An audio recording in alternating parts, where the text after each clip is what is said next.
Hoje você vai conhecer a história dos nossos índios. Apresentado pelo historiador Kleber Bertero, você vai viajar sobre a cultura e a história de um povo tão guerreiro. Já peço para se inscrever no canal e curtir o nosso conteúdo. Olá, meu nome é Kleber Bertero. Minha área de pesquisa e de trabalhos é com a ocupação humana e o deslocamento humano sobre a Terra. Trabalho também com o estudo e muito próximo, às comunidades indígenas e de nativos do Brasil. E hoje eu gostaria de trazer uma reflexão a respeito da herança dos nativos, a herança das comunidades indígenas brasileiras para nós, inclusive para os botucatuenses. Eu vejo que muitas pessoas valorizam bastante a sua ascendência, para começar, a ascendência europeia, italiana, portuguesa, alemã, e às vezes a gente deixa de lado aquela nossa ascendência nativa, ascendência indígena dos povos que viveram em Botucatu e região. E por que isso é importante? Em primeiro lugar, porque o fato de não valorizarmos a nossa ascendência indígena, ela significa que houve uma construção cultural sobre nós. E ela aconteceu no decorrer de centenas de anos. Quando o Brasil foi ocupado pelos europeus, de uma forma escrava, a relação foi intensamente hostil entre as comunidades indígenas e os povos europeus. E com isso, o nativo brasileiro, até o início do século XX, então a primeira parte dos anos 1900, ou seja, pode ser a data de vivência de avós ou bisavós de quem está me ouvindo, eles decidiram que, por medo e pela segurança de sua família, que a sua cultura não prevalecesse, não fosse à frente. Então era preferível que seus filhos optassem pelo parentesco europeu e esquecessem o seu parentesco nativo brasileiro. E nós temos, por outro lado, também uma forma de racismo que foi criada também pelos europeus, uma construção de centenas de anos também, contra os nativos brasileiros, que geravam essa hostilidade, essa agressão, a perseguição. Então, por conta disso, houve um processo de silenciamento da cultura indígena e dentro das famílias também um silenciamento dos antepassados, da história de seus antepassados quando indígenas. E aí eu te pergunto, se você não tem avós, ambos lados dos seus avós europeus, ou no máximo chegando em bisavós, provavelmente você tenha ascendência indígena, ou ascendência africana, ou ambos, afro-indígena. Caso você tenha, e às vezes tenha o interesse de conhecer um pouco mais a respeito dessa herança que você carrega, dos seus antepassados indígenas, eu quero agora falar um pouco mais a respeito daqueles que viveram em Botucatu, ou na região de Botucatu. Uma primeira coisa, eu vejo quando as pessoas reconhecem que têm ascendência indígena, muitos viram para mim, Kleber, eu sou descendente de índio, ou falam, sou descendente de bugre. E aí eu queria trazer uma correção, primeiro conceitual. Quando a gente falar de índio, o índio era o termo que os portugueses, quando Pedro Álvares Cabral chegou no Brasil, ele chamou de forma generalizada todos os nativos brasileiros de índios, que era o mesmo termo usado para os povos nativos da Índia. Então esse é um termo que conceitualmente hoje tem sido corrigido.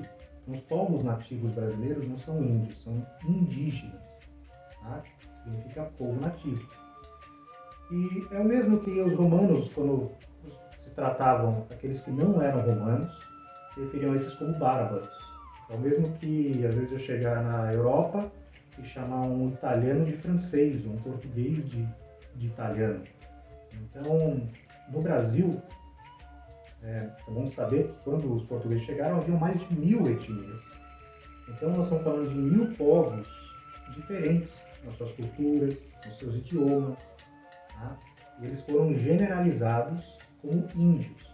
Tá? Mais posteriormente, os jesuítas, quando decidiram oficializar a língua tupi, foram quem eles conheceram primeiramente na chegada ao Brasil, eles chamavam todo aquele não indígena de tapuia.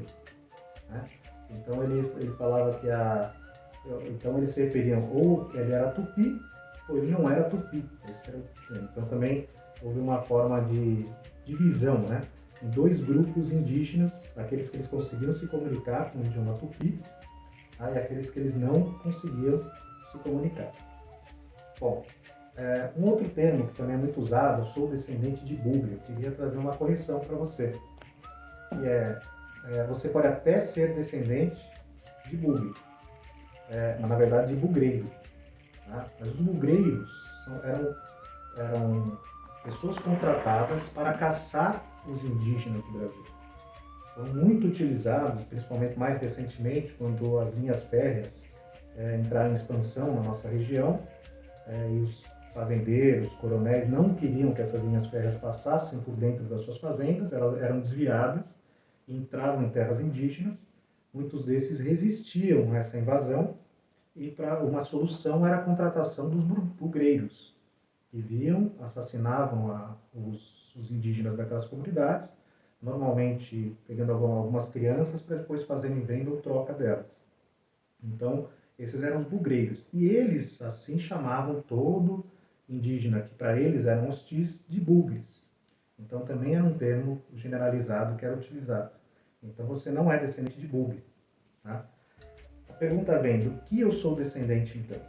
O que eu quero te ajudar hoje é nós refletirmos um pouco sobre conhecermos um pouco e refletirmos um pouco sobre a cultura daqueles que viveram aqui em Botucatu, ou que até então a gente sabe que passaram por aqui ou viveram em Botucatu, e que são algumas etnias diferentes. Tá? Então não basta você só ser um descendente de um indígena que viveu em Botucatu. Há indígenas e comunidades que eram diferentes na sua cultura, na sua forma de se organizar em Botucatu.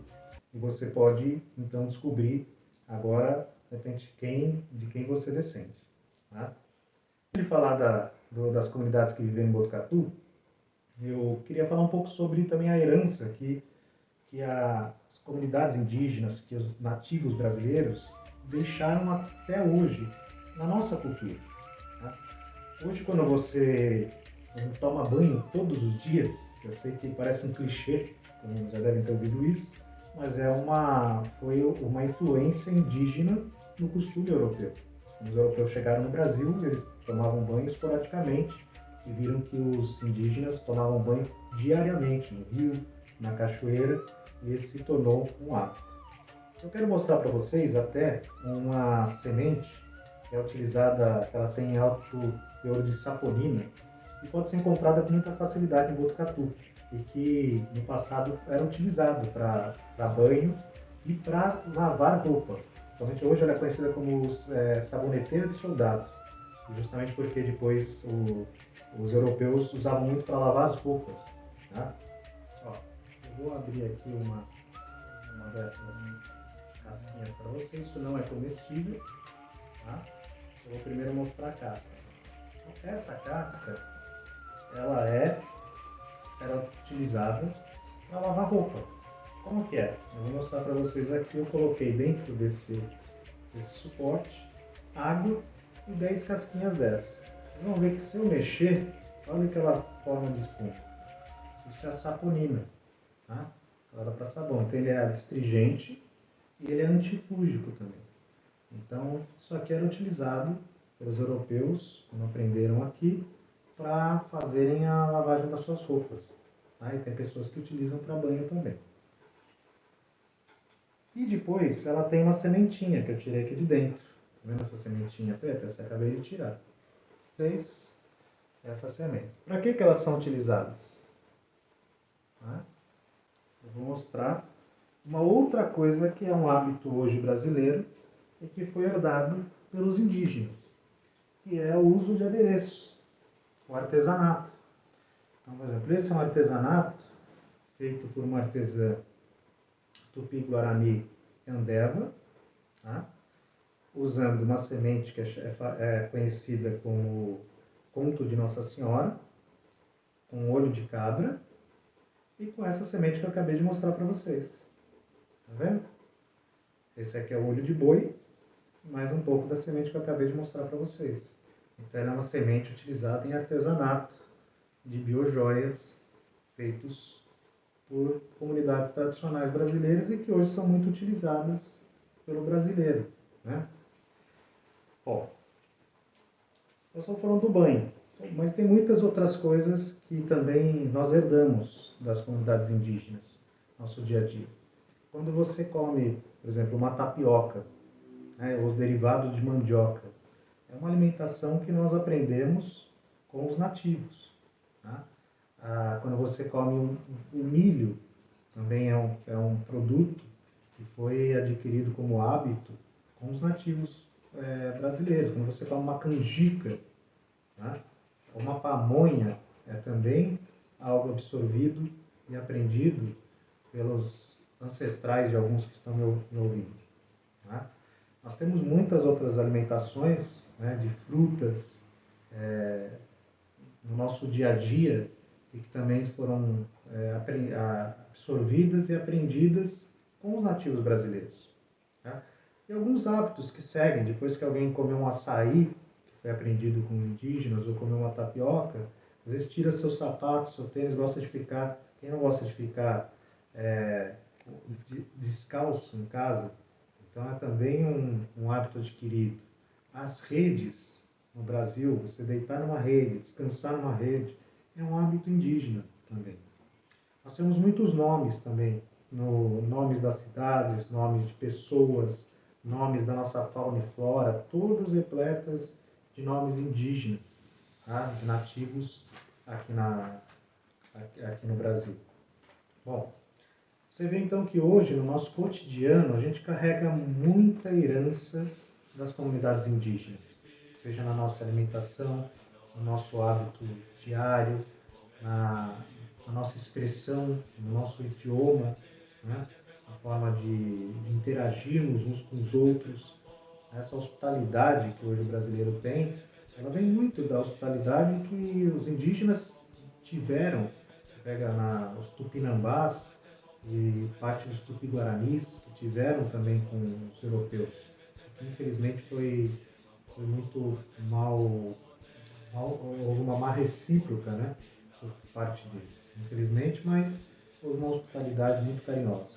E é o que a gente hoje carrega também no nosso dia a dia, também é uma herança indígena.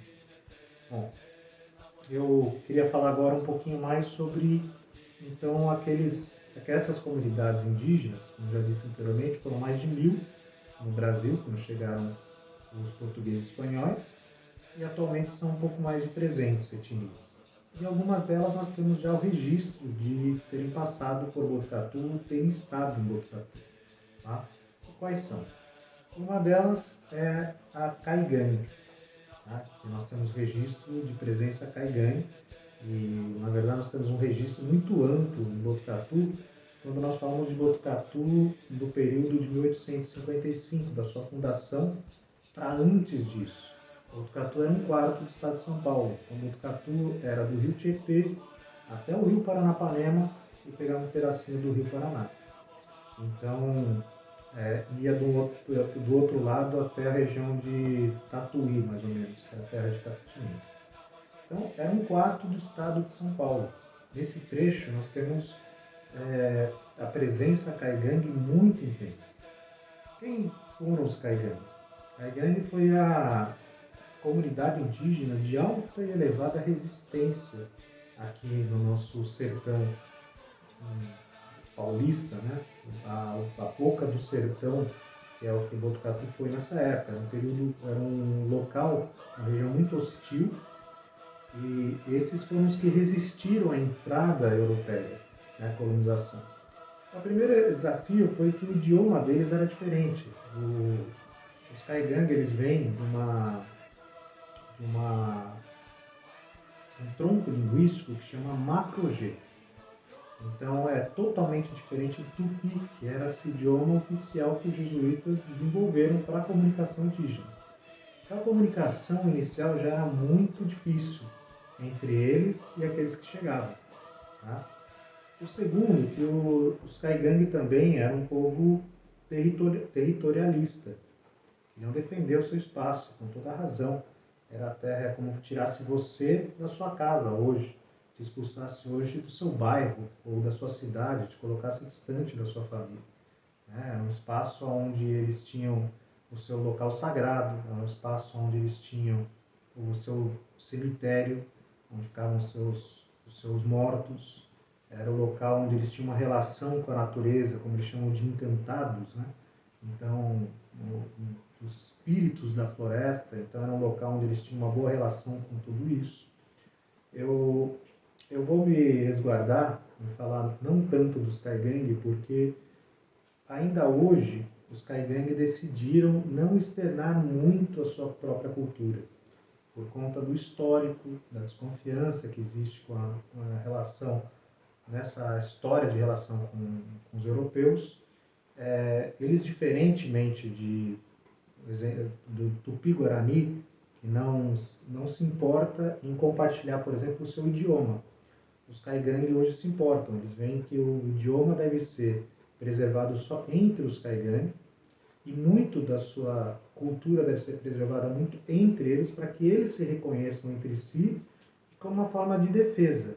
Por exemplo, se eles estão num local onde eles possam estar se sentindo ameaçados, eles possam se comunicar sem que o adversário se entenda, e eles possam se defender e se proteger. Então eu vou me resguardar um pouco, permitir com que em algum momento o Fernando, eu quero colocar ele em contato com lideranças Caigangue. Eu tive o privilégio de conhecer a Macumã, que é o feminino de Pajé, da resistência Caigangue paulista, né?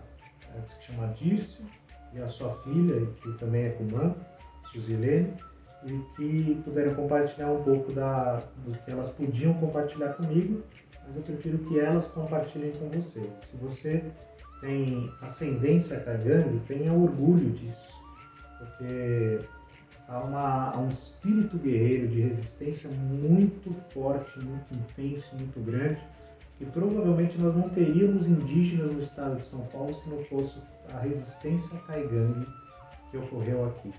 Tá? Então, há muita lição, inclusive na cosmologia, eu vou usar um termo um pouco mais científico, tá? Caigangue, no momento que você tiver curiosidade de conhecer, e você tiver essa oportunidade, você vai conhecer um pouco da cosmologia, como eles veem o mundo, como eles veem a construção de tudo. É lindo, maravilhoso, é de se ensinar muita coisa. Eu deixo aqui esse desafio para você buscar sua ascendência Caigangue e conhecer um pouco mais.